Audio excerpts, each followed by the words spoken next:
Բարեկամներս նայեք, թե ինչ գեղեցիկ իրադարձություն է։ Վաշտին Ասուերոս թագավորի կինն էր, որն այդ ժամանակ կառավարում էր Բաբելոնը և շրջակա բոլոր շրջանները։ Ասուերոս թագավորը պետք է ընտրեր նոր թագուհի, քանի որ Վաշտին այլևս նրա կինը չէր, նրա նկատմամբ անհնազանդության պատճառով։ Այսպիսով ամբողջ թագավորությունից երիտասարդ աղջիկներ բերվեցին նրա մոտ,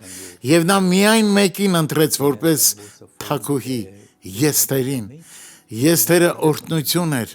Միշտ եղեք Աստծո ներկայության մեջ, քանի որ մենք երբեք չգիտենք, թե ինչ է մեզ սպասվում։ Եթե նախորդ օրը մեծ կորուստ եք ունեցել, հաջորդ օրը կարող է մեծ հաղթանակների հասնեք։ Նա որպես թագուհի կարևոր դեր խաղաց իր ժողովրդի պահպանման գործում։ Աղոթենք։ Հայր, մենք ուզում ենք ծառայել քեզ հավատքի պահպանման համար։